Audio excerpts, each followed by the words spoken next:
Morning. We're happy to hear Home Buyers Warranty Corporation versus Hanna.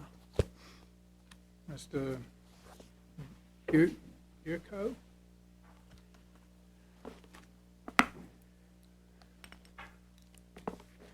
Good morning. Carlos Igico on behalf of the appellants. This is a diversity case involving breach of contract, and the threshold issue to be initially examined was whether the trial court abused its discretion in abstaining from deciding this controversy because of the involvement of state contract law issues. And as the court is well aware from Erie Railroad versus Tompkins, diversity cases will always involve application of state contract or tort law principles. And so, well, isn't the first issue to be determined whether the district court had jurisdiction? yes. And certainly, as between the plaintiffs or petitioners, none of the three companies are corporations incorporated in West Virginia. And the respondent or defendant is a citizen of West Virginia. So there's complete diversity of citizenship as to those entities. Now, there is an issue that's raised in the opposition that are there. But let me backtrack. The original proceedings were in state court, conventional tort contract construction defect lawsuit brought by a homeowner against her developer and various design professionals and some other local corporations which may have been involved in investigating. What about the warranty companies? What's their citizenship? Home Buyers Warranty Corporation, Colorado Corporation, National Home Insurance Company, a third-party administrator, a Colorado corporation, and New Home Warranty Insurance Company, the warranty insurer, is a Washington, D.C. corporation. So is there complete diversity between them and Hanna? Yes. So then what impact does the fact that there is incomplete diversity among Hanna and the home builders and designers? What effect does that have? It is irrelevant based on the pleading filed with the U.S. District Court. That pleading does not seek to have the federal judge decide if any of the tort or contract issues alleged in the state action have any merit. But these parties also presumably are entitled to arbitrate as well, and isn't that the issue before the federal court? No. They're not entitled to arbitrate? Well, certainly none of them have. The builder could have rights to enforce arbitration because the builder is a co-obligor under the HBW warranty. However, the builder has not opted to move for compel arbitration. That doesn't mean that they can't later on, right? Correct, but that's for the builder to decide. And if the builder has waived its right to compel arbitration, then that's an issue to be decided in the state court proceedings. I don't even know. Certainly, the builder's answer is not in the record. In all candor, I don't know if they've alleged arbitration as an affirmative defense. What's the authority that you have where there is incomplete diversity in the state court suit, but then there's diversity among the subset of parties I have. in the federal Yes. suit? There are three. And what cases? What's your most powerful case for the proposition that subject matter jurisdiction lies? There are two appellate court decisions.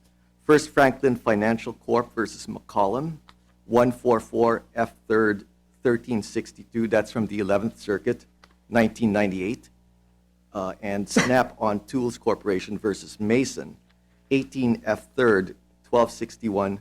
What about the Moses Cone decision? Does that have any applicability? It certainly would as well, because in Moses H. Cone, that was also a construction defect lawsuit. The two state court defendants were an architect and a general contractor. The property owner was of the same state citizenship as the architect. And so the architect and the general contractor were potentially co-liable under tort contract theories. Only the general contractor moved to compel arbitration, could not remove the lawsuit to federal court. And so the Supreme Court held that there was diversity jurisdiction for that limited arbitration petition brought by the general contractor, even though the architect would, if its involvement in the federal court would have destroyed diversity jurisdiction, not essential. And what is the arbitration proceeding? What is the role of the home builders in the arbitration proceeding? The home builder in this, my client, right. What is the holder of innovative design? Let's say we say, just hypothetically, that Certainly. The only issues to be arbitrated would be whether the HBW warranty has been breached. We're not arbitrating the tort contract causes of action against the other defendants. Our clients are only potentially liable under this one written warranty. Certainly, the builder is the warrantor. The warranty insurance company backs the builder's liability. So if there's liability under the HBW warranty, whether or not the warranty insurance company has indemnity rights against the builder, I don't know. That's far down the field. But certainly, if there's liability under that warranty insurance company will pay or repair the home pursuant to that contract. Well, remember your discussion with Judge Diaz. Are you familiar with this Owings, Illinois case, which is one of our cases? Yes, and that case. Well, wouldn't your solution here lead to exactly the problem that we identified there, that we would have the parties having to deal with arbitration in two different venues? The difference in Owens. Just what you've said to us. You said, well, down the line, maybe these other people will go into an arbitration clause in state court. But we recognize that wasn't an appropriate thing to do. In the Owens case, that was different from Moses H. Cohn because there were multiple plaintiffs as opposed to multiple defendants. Moses What H. difference does that make? Because what we were worried about was a party having to deal in different jurisdictions, state and federal, with the same arbitrations agreement. Yes, so in Owens, there were multiple plaintiffs. Some of the plaintiffs shared the same state citizenship as the defendant I moving. think it's just the opposite, multiple defendants. What different? I understand that's a factual difference. You factually distinguished the case. Remember from law school the difference between factually distinguishing it and distinguishing But that legal fact principle? has a key legal significance. Okay. Because in Owens, I'll call it the petitioner was seeking to compel arbitration against all the plaintiffs. And that defendant decided to pick and choose as to which plaintiffs he was going to drag into federal court.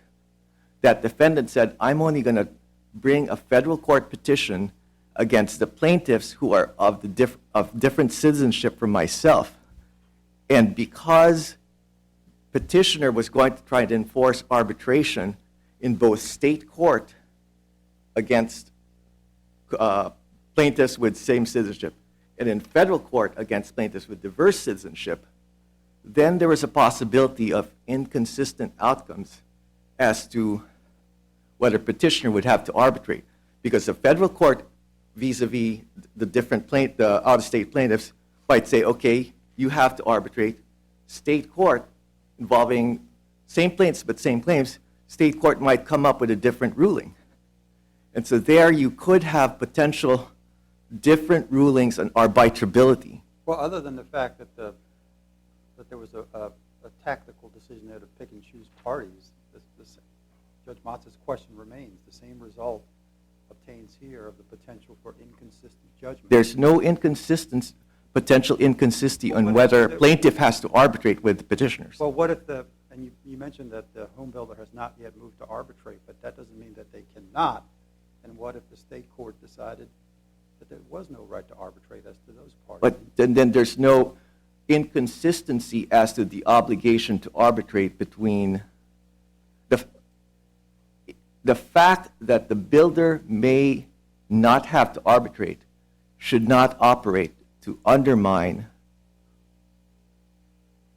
different defendants' contractual rights. Well, the only question is who gets to decide, the state court or the federal court? Well, I can't tell the builder where to bring that arbitration petition.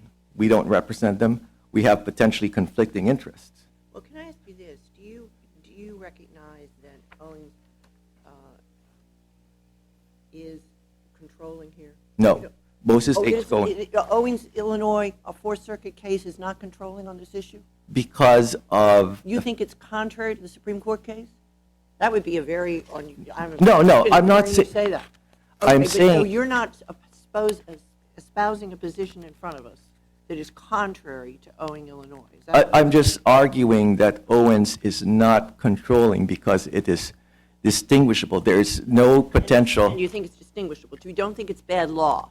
No, I agree with the holding in Owens. You agree with the holding? It was the correct Tell us, result based on those just facts. tell us why you think it's distinguishable. The petitioners in this case have only one forum to obtain. Right now, there's only one forum where arbitrability will be decided, and that's in the federal court forum. Now you've got a potential other, you're talking about the potential other party who has different contractual rights with the plaintiff. If they decide that they want to enforce their own arbitration agreement with the plaintiff, why should that be of consequence? We have a direct contract here that is fully, by the same token, if the warranty insurance company has benefits owed under the contract, what consequence is it to the, why should it matter what the builder's contractual rights vis-a-vis the plaintiff are, the separate contract? Counsel, if in fact you're saying that the builder has yet to exercise its rights to arbitrate, what makes these parallel proceedings then? If in fact There should be no parallel proceedings. well, but you never raised that issue in your brief. You sort of conceded that the district court correctly determined that these were parallel proceedings, which is a precursor to deciding whether or not abstention applies in the first. Well, there's limited parallel proceedings in that when these petitioners, when we answered in state court, we pled arbitration as an Oh, affirmative you did? defense. Okay, all right. But, and certainly the plaintiff in his complaint has a declaratory relief count that says, hey, there's this They arbitration. are then parallel proceedings. But Yes, so- re-answer the question, yes, they are parallel. there are, but nothing in the state, there have been no proceedings initiated in state court to reach an adjudication of those issues. So this is even, in Moses H. Cohen, there had actually been court proceedings to obtain rulings on arbitrability. And then, As a matter of efficiency, if you're going to arbitrate, why wouldn't it make the most sense to corral all the different parties into the arbitration proceedings and have the rights of the plaintiff, assuming that the plaintiff is required to arbitrate at all? I have my doubts about that, but if the plaintiff is required to arbitrate, would it make more sense simply as an efficiency matter certainly, to have the home builders and the warranty companies involved in it, because it was the home builders that signed up Ms. Hanna and enrolled her home in this particular warranty program. So they're right in the thick of this. Why wouldn't it, if arbitration is going to be effective, why wouldn't it require everyone? Why aren't the home builders something that can do an indispensable part? because certainly efficiency is a valid concern in most circumstances, but the Supreme Court has held that in both Moses H. Cohen and in more recent decisions, that the fact that there may be inefficiencies and inconsistencies engendered in compelling piecemeal arbitration is not a recognized or valid defense for denying rigorous enforcement of an arbitration agreement between contracting parties. And unfortunately, my red light is on. Thank you. Mr.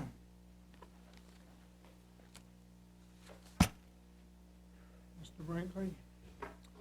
May it please the court, Chris Brinkley on behalf of Ms. Hanna. And what I'd like to do is start off by focusing on something the court has obviously seized on. Breach of the arbitration agreement is not the sole issue here.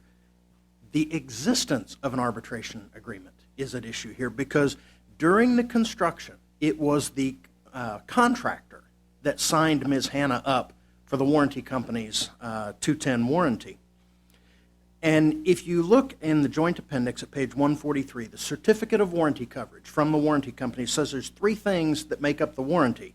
Quote, the builder application for home enrollment that you signed with your builder prior to your home being enrolled in the HBW program. So are you arguing simply on the merits that Hanna never agreed to arbitrate in any way, shape, or form?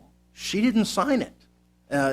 She didn't consent to it. She didn't give anybody authority to consent to it. And in fact, she provided an affidavit in the district Okay, court Where that does says, that I go never right signed it. before us now?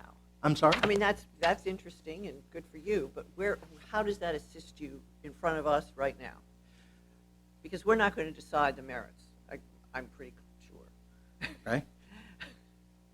It is important because in order to make a decision as to whether or not it's even valid, we have to have the whole warranty contract. And if you go through the joint appendix, you're not going to find the builder application for home enrollment that Ms. Hanna was required to sign with her builder. So And this to you goes to an argument about necessary parties. Is that right? absolutely. Necessary and indispensable parties. Can we go back to Sure. Judge Diaz's question about whether have you asked in state court for arbitration? We have not. But I will offer You have a right to, right? No. There's no arbitration agreement between Ms. Hanna and the builder. Okay? But here is something that Mr. You don't think you even have a right to arbitration in state court? No. Because we didn't consent to arbitration.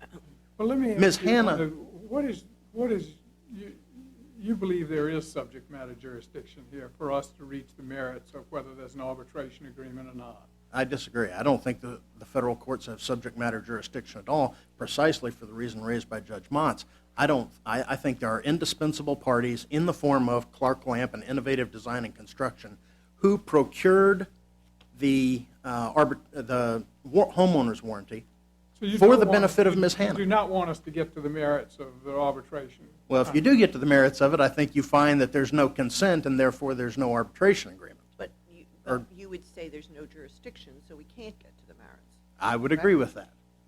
Now, the question is, does Moses Cone stand for the proposition that even though there's incomplete diversity in state court, but there is complete diversity between a subset of the parties in federal court, that subject matter jurisdiction obtains? I don't know that it does, and here's why. The Supreme Court in Moses H. Cone did not bring this factual distinction out, but I think it's extremely important. The arbitration agreement in Moses H. Cone is between the construction company and the hospital. And what it says is if we have a dispute, we're going to refer it to an architect who is not a party to the arbitration agreement. The architect then, if they disagree with the architect's decision, they can move for arbitration, or if the architect fails to act in a reasonable amount of time, they can move for arbitration. What happens is the construction company blames the hospital for delays in construction. The hospital comes back, files the petition for arbitration, and leaves out the architect who's not a signatory. Now, the reason they can do that there is because, A, he's not a signatory, but B... But did Moses Cone deal with the situation of where there was incomplete diversity in state court, but complete diversity among a lesser subset of parties in federal court? That was the factual scenario. And did Moses Cone find subject matter jurisdiction there? It did. But I think this factual So, distinction... without going up, well, the factual distinction, if you've taken 10 minutes to explain it, it must be pretty elusive. So if you can crunch down on it. Sure. The claim by the hospital against the architect was for delay in ruling.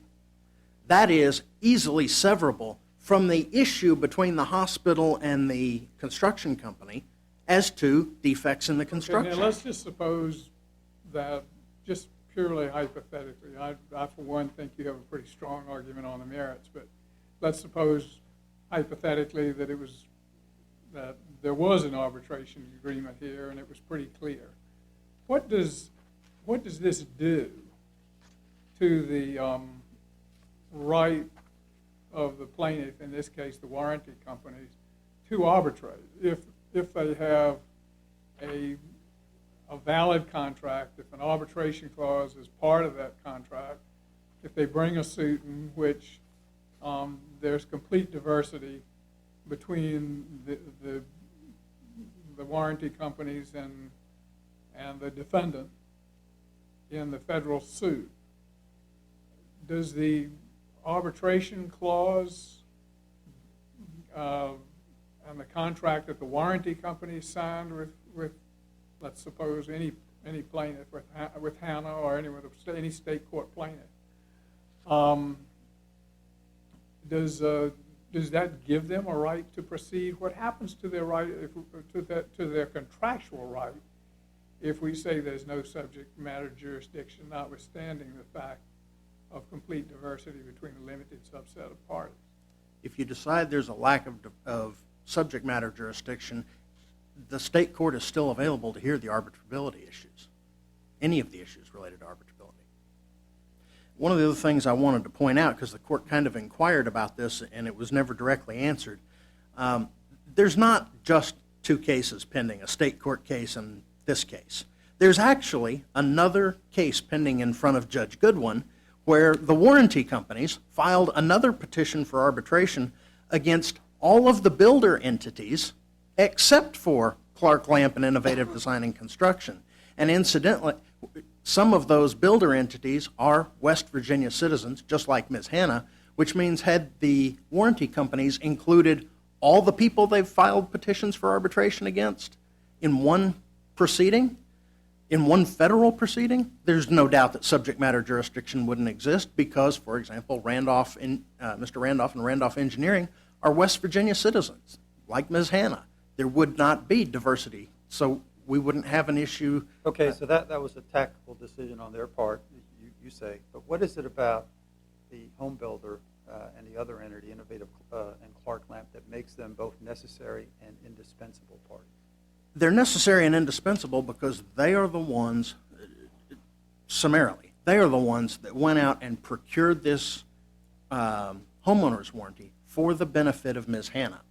And what happens is... Well, that may make them fact witnesses, but how Right. does that make them necessary and indispensable parties? Well, to be a necessary and indispensable party, what you're looking for is whether or not Lamp and Innovative can be prejudiced by their failure to participate. And They don't seem to be concerned about being prejudiced. They don't have any interest, it appears, to be part of the federal litigation. Or is it your client that might be prejudiced? Well, absolutely, my client is prejudiced, but Clark Lamp and Innovative, since they're the mechanism by which this arbitration or this homeowner's warranty comes about anyway, they are co-defendants with the warranty companies in plaintiff's breach of contract and fraud and misrepresentation claims with regard to this warranty, number one. So if decisions are made about Mr. Lamp's actions and Innovative's actions in their absence, they're obviously prejudiced. But then we get back to the problem that's been raised earlier by the court, that you wind up with a potential for inconsistent Who signed the actual outcomes. contract containing the arbitration clause? Well, it's not in the record. That was kind of the point I was leading with, is why isn't it in the record? Well, Ms. Hanna says Or just she didn't. Whose signatures are on the contract containing the arbitration clause? Having seen it outside of the record, I can tell you it's Mr. Lamp's signature. Why would something like that be outside the record? I don't know. You'd have to ask the plaintiff petitioners. doesn't want it in the record. Yeah, well, somebody might want it. But to go back to Judge Diaz's question, and when he was asking you about the necessary and indispensable party, and you were talking about why these parties were necessary and indispensable, and you were talking about the prejudice to them if this was decided without them. And you sort of quickly went over the fact that the prejudice to your client. And it seems to me that that is probably goes more, they're necessary and indispensable to any fair adjudication with respect to her, I guess is what your position is. Absolutely, in part. I mean, I don't represent Mr. Lamp in innovative design and construction. You know, their interests are of more academic concern to you. Right, but Your obviously, interest in having them in is because without them, your client does not get a fair and full hearing on these issues I absolutely agree with that. and get a resolution.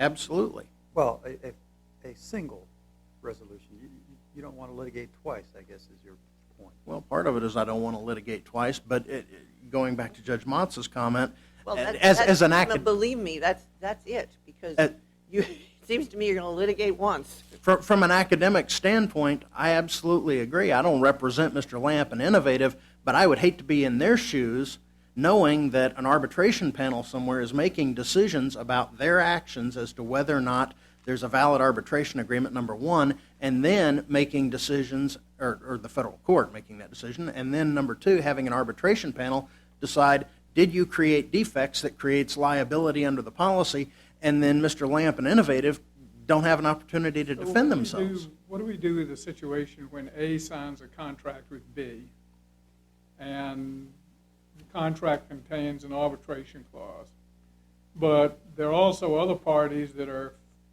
factually entwined with the controversy between A and B, but they're not parties to the arbitration contract.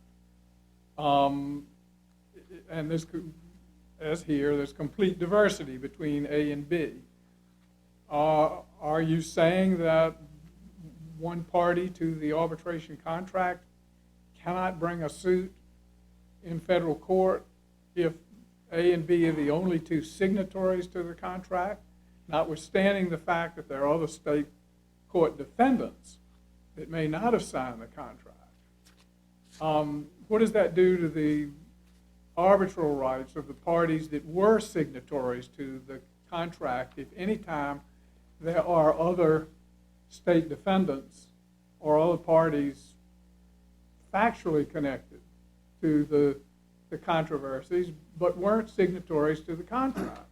Where does that leave their arbitral rights, part of which would encompass the right to a particular forum if the jurisdictional prerequisites were met?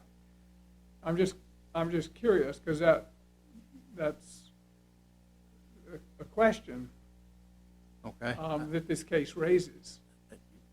And I'm not sure that I followed it completely, but I'm going to try to answer it. One of the things that the U.S. Supreme Court has said is arbitration is a matter of consent, and you have to give consent. All right, but I'm saying you have a contract, all right? A and B signed it. Okay. You have an arbitration clause in the contract.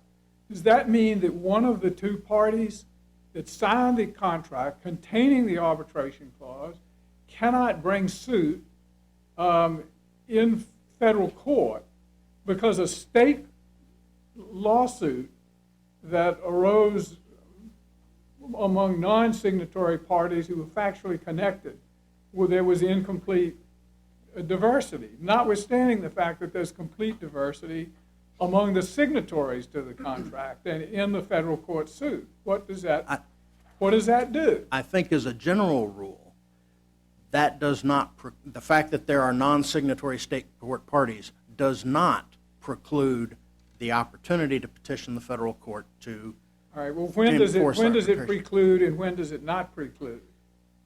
When you have, if the issues involving the other parties are severable, like in Moses H. Cone with the architect, from the two parties that are going to federal court to discuss arbitration, that's fine.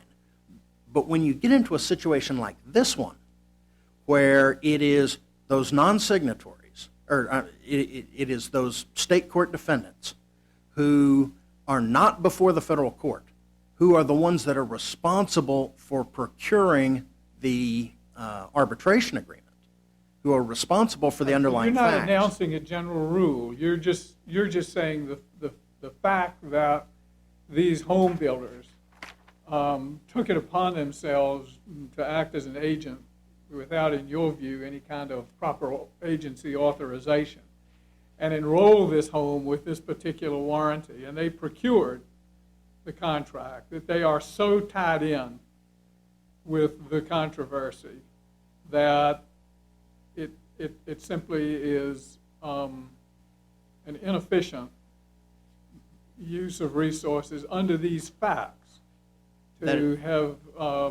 have separate proceedings.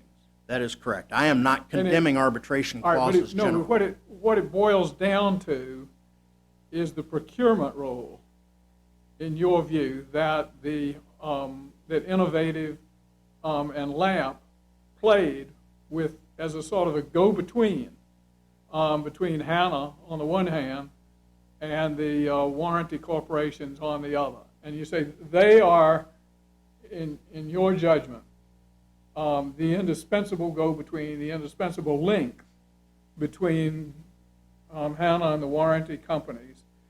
And so under those facts, you don't want a piecemeal arbitration proceeding. That's correct. Is that, I mean, am I understanding your position correctly? That's correct. The point is, at the end, Ms. Hanna doesn't even know there's an arbitration clause until after the warranty's already been issued, because it was all done by Clark But- Lamp But this without her goes, knowledge. if you're, I mean, I think that Judge Wilkinson has stated your position in the context of arbitration perhaps more effectively than you have, because what you always want us to do is to get back to the merits. But really, as far as the arbitrability issue is, you claim that Innovative and Lamp, is that his name, Lamp, Yes. not only procured, but maybe they were the signatories of the arbitration agreement. So surely they're necessary and indispensable parties. But in any event, as Judge Wilkinson said, they procured your clients. And to the answer to the other half of your question, Judge Wilkinson, I think Judge Goodwin did it perfectly at the end of his summary judgment order or his abstention order when he said the state court is clearly in the best position to protect everyone's Of rights course, in we this can't case. reach abstention if there's no subject matter jurisdiction. I understand. But what I am concerned about here is too broad a rule, because the Supreme Court, has put a high premium on arbitration and the enforcement of contractual arbitration clauses. And part of that, as Moses Cone instructs, has got to be that you have a right to a federal forum to enforce a contractual arbitration clause where there's complete diversity between the parties to that federal suit. And to obliterate or impair that principle strikes me as thin ice.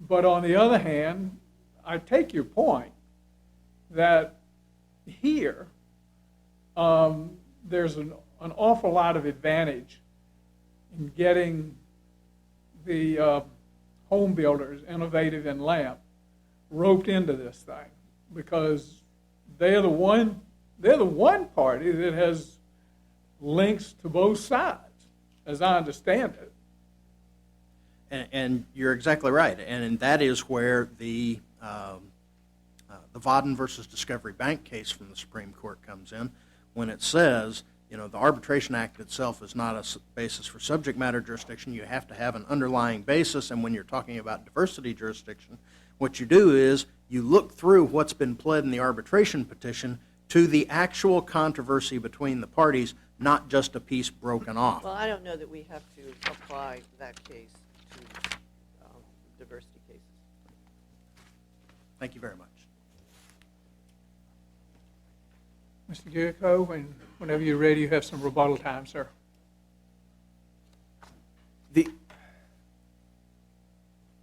The Owens case stands for the proposition that if you have multiple plaintiffs in a state lawsuit who have arbitration agreements with a defendant, and that defendant then files a separate federal court petition to compel arbitration against some but not all the plaintiffs because of lack of complete diversity, then the trial judge, federal trial judge, has a discretion to abstain from hearing that petition to compel arbitration because of, well, I suppose it's not discretionary. It's under Rule 19, failure to join indispensable parties. Matter jurisdiction.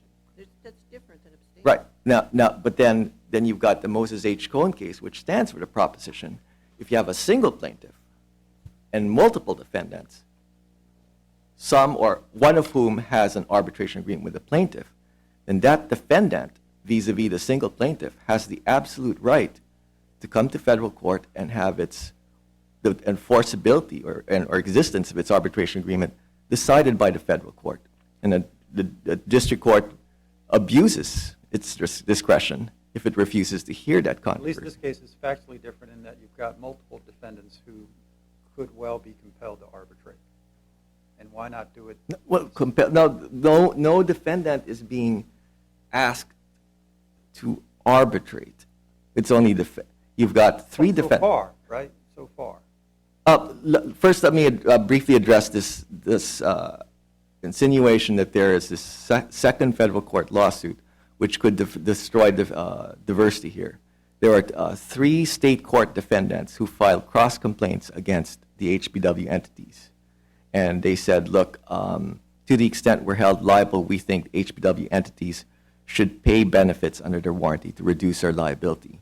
And it's our contention, we're not bound to arbitrate those warranty claims. So we filed, those cross complaints came in after we'd already fully briefed this thing with the plaintiff. Did the Owens Corning case speak in terms of, it spoke in terms of subject matter jurisdiction, didn't it? Yes, necessarily. So again, why wouldn't this be a stronger case than Owens Corning for an absence of subject matter jurisdiction?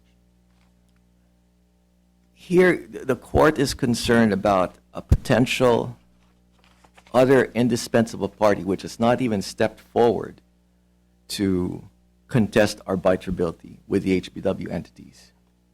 Or the builder has simply taken no position on. But you and your colleague on the other side seem to think that the necessary and indispensable party has to be waving its hands to get into the case in order for us to find. It doesn't, of course. I What concede. we're worried about is complete justice in the parties that are here, and they're the ones that assert that there is a necessary and indispensable party outside the case. I suppose one way to perhaps put this in a proper perspective, if let's say you've got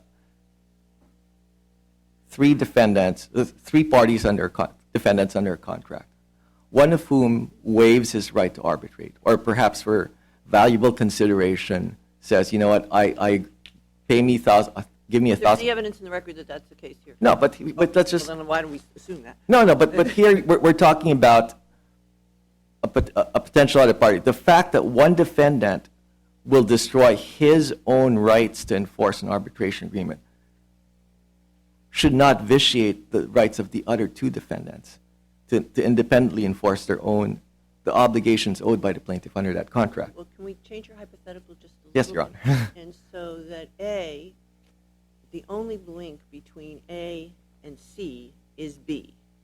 B isn't in the case. A says it's all B's fault, and B is the only contractor with C. Isn't B necessary and indispensable? No, because A can still argue as part of its defense to C that I am not bound by this contract because of acts or omissions by B. B does not have to be a party to adjudicate the rights between A and C. You simply take the deposition or conduct discovery, do whatever you need between A and B for A to shore up its defenses. That might be true if B hadn't also been the the arbitration agreement under which C is trying to get relief from A. Well, the court makes it seem as if the contract that C's trying to enforce is a one-way street. It's a bilateral contract It where, could go either way, but C's the one that doesn't, and C's the one that wants to arbitrate in federal court. A doesn't, the plaintiff.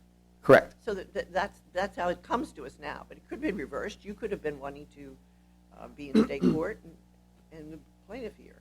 But it'd be the same problem either way. That's why when you keep telling us that it was a problem with plaintiffs rather than defendants in the other case, it doesn't sound to me like a distinction to be sure, but a distinction that doesn't make any difference. Well, because here there is no state court proceeding that is underway about to be decided, which will adjudicate the arbitrability of the claims of A versus HBW. Now, we have a number of cases that say you should join indispensable parties, even if it destroys federal court jurisdiction by introducing a lack of complete diversity. Why is it unfair to expect you, rather than making a tactical decision to join only Hanna for purposes of federal jurisdiction? Why is it unfair to expect you to join the home builders, given their critical role in procuring the contract and their critical role in the whole controversy? Because we do have a number of cases that say, we say, well, you should join indispensable parties, and if that is fatal to subject matter jurisdiction, then that's too bad, but you still have the obligation to join. And that goes back a good bit. Now, you made a tactical decision for jurisdictional purposes, I suppose, not to join Innovative and Lamb. But why is it wrong or unfair to expect you, if you want, why is it wrong to expect you to, if you want to enforce your right to arbitrate, to join an indispensable party? Because, Your Honor, there is no pending lawsuit between the builder and HBW. So there's nothing to be compelled to arbitration. B, again, But builders. the point is, they're indispensable. It's not the question of whether there's a pending contract or whatever. It's a question of whether they're indispensable to resolving the whole controversy. And Your Honor, I just failed to see, again, we're now going to the merits of the enforceability of the arbitration agreement. I failed to see how any acts or omissions by Innovative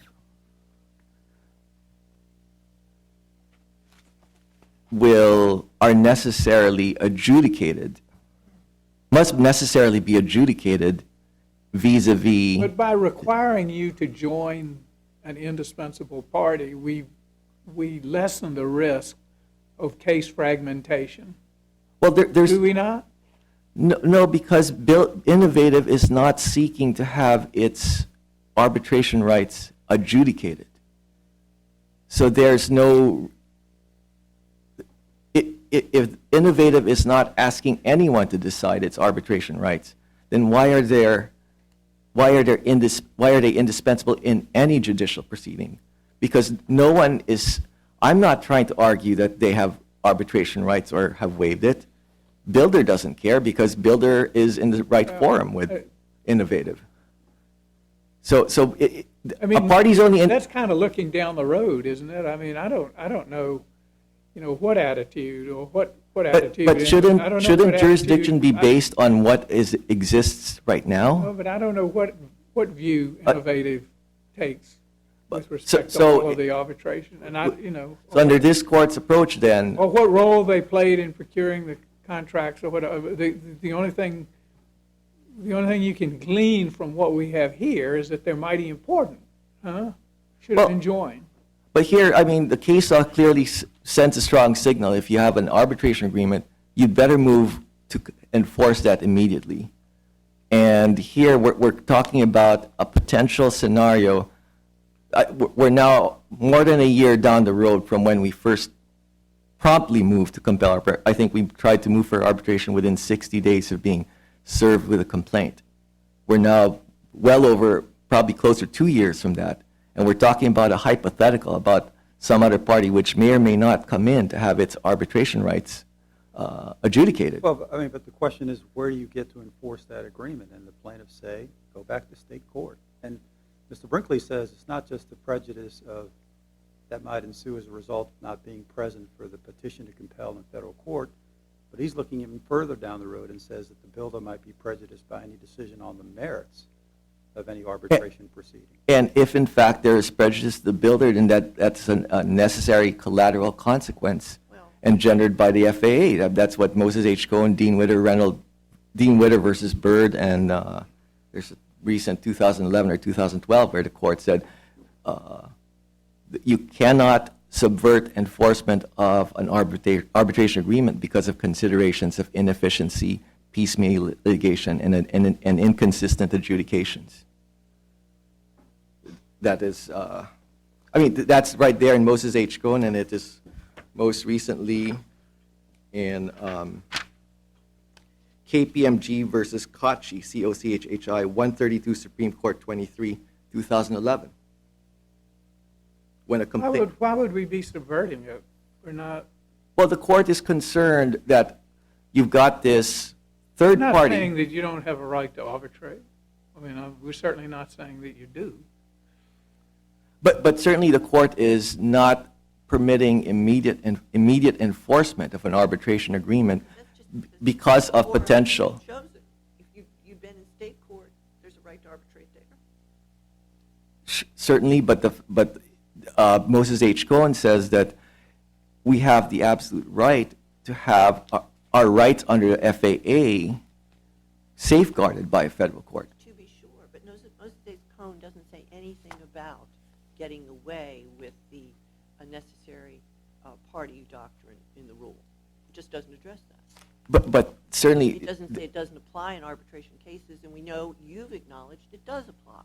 What you have to say is that this is not a necessary party, an indispensable party. And I'm just arguing, Your Honor, that this case is consistent with, there would be no inconsistency between this case, Owens, and then the other cases where Right. the first Frank, because this is a single plaintiff case. And therefore, Thank you, sir. thank you, Your Honor. Thank you. We'll come down and greet counsel and move into our next case.